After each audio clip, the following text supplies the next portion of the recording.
house. It's good to be home after our holiday.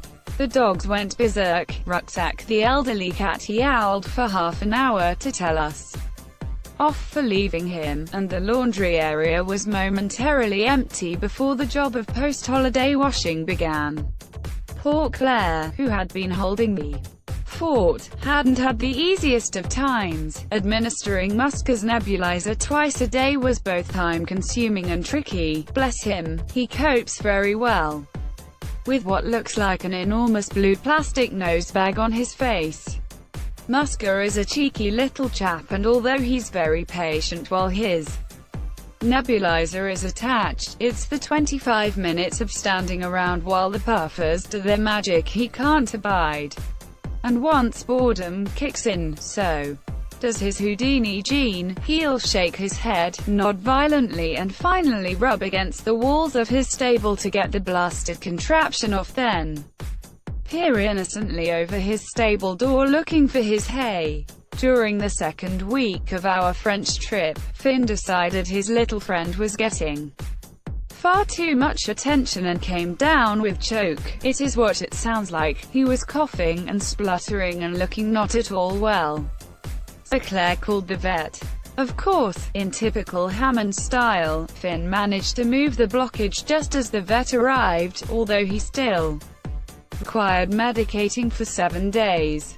But as Claire had to give Musker his meds, Finn probably thought she wouldn't mind an extra patient. The rest of the horses were fine. No sheep or goats had escaped, and apart from a minor skirmish between Captain and Sparrow over a piece of bone someone had buried in the bushes for later, Claire had a quiet week. Please note, working for us is very much not for the faint-hearted. After we'd discussed medications etc. on my return home, I set off to say hello to everyone and be bitten by Max's punishment for my absence. I've come to expect it now. It's the only time he ever bites me. With a small nip mark on my arm, I ventured into Chicken Woods to put everyone to bed and seek out Princess, our white emu who is actually a turkey. Claire had mentioned she didn't seem quite herself, and I was keen to see for myself. Princess was strolling around as usual, but seemed to be a bit sniffly. It was getting late, so I decided to see how she was the following day. Sunday arrived, and with it a turkey who went dramatically downhill by the afternoon. I went to check on her at tea time and found her sitting with her feathers fluffed up, her eyes a bit watery and swollen, and a rattle in her chest. None of these were good signs, but then she sneezed. Oh dear. I phoned the vet and she completely agreed it was right to call. She would be over soon after a quick chat with her friend, the poultry expert. Meanwhile, Willow had been riding Romeo. As she was putting him to bed, I walked back towards the house. As I passed our drained pond, which is in the process of being rebuilt, I saw something move and stopped.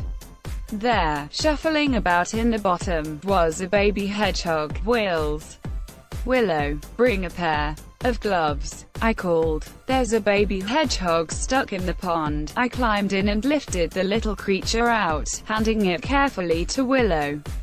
It didn't curl up for long, instead preferring to lick Willow's wrist. Oh, he's so cute.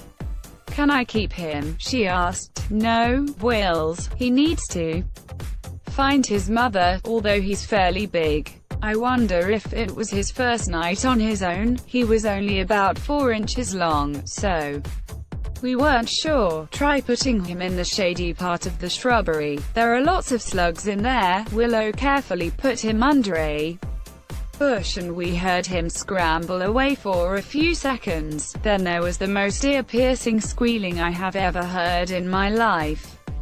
Clearly Master Hedgehog wasn't happy with the arrangement, so Willow retrieved him and we placed him in a box with hay and some water, then waited for the vet. Princess was given 2 injections and put on a course of medication.